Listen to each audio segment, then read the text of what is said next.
I've always loved a good story.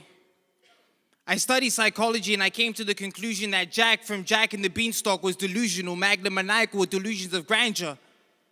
I looked deep into fairy tales and I ended up in a place where only the truth exists, and there I found that Prince Charming was a womanizer and a polygamist with multiple lovers, capturing the interest of both Cinderella and Snow White and who knows how many others. I love how a story can make you sink as the protagonist finds himself in danger. I love the stories that we tell when we drink. I love the stories that I can tell to a female, but sometimes I just love to tell stories. I got a question. It's about Pinocchio. If Pinocchio were to say that my nose would grow now, and it were false, then our understanding of the mechanics of how his nose grows would indicate that it would grow. But if he were to say that my nose would grow now, and that were indeed true, would it still grow? I did a philosophical analysis of Pinocchio and discovered that the manner in which his nose grows is paradoxical. I went to a place where there is no space and time, and I held discussions with cavemen and ancient Egyptians, and I learned that there is nothing worse than a wasted mind, a broken heart with a broken spark that just won't start. I deconstructed the value of a good story passed from generation to generation as my grandmother told me stories of pain, freedom, joy, and segregation that I'll one day pass on to my born overseas, full or half African son under the African sun as I tell him about how the damage was done, how girls have cooties, and how not to get a broken heart. But I want to talk about how we don't talk about. I want to talk about the things that we talking about, but we hardly ever talk about. I want to talk about how your balls aren't big enough.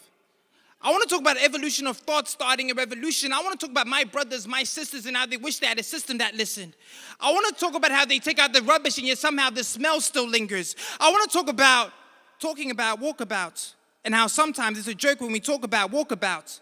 I want to talk about what came first, the egg or the chicken, or an easier riddle like, hey, what came first, the invasion or the drinking? I want to talk about war, the poor. I want to talk about how we claim to know about the poor but do nothing. I want to talk about how we claim we want to help the poor, but when we have some loose change, we'd rather lose nothing. I want to talk about how although we don't directly exploit them, but we know that's what governments are for. Rich nations, the so-called good men who do nothing but good, only there to exploit the poor so that they can use and abuse them. I want to talk about how they give them debt and they disguise as limitless credit for their countrymen. They give them debt, they die and have the audacity to tell their families that your husband died.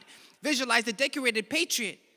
I want to talk about how one man's savior is another man's killer, and I want to talk about how one man's killer is another man's savior. I want to talk about how I went to Africa and I saw gold diggers stop digging and they started digging for diamonds.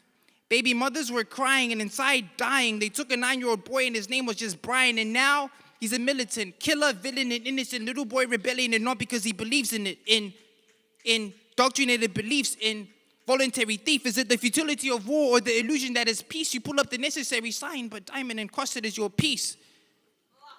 I want to talk about the things that we talk about, talking about, but we don't talk about it.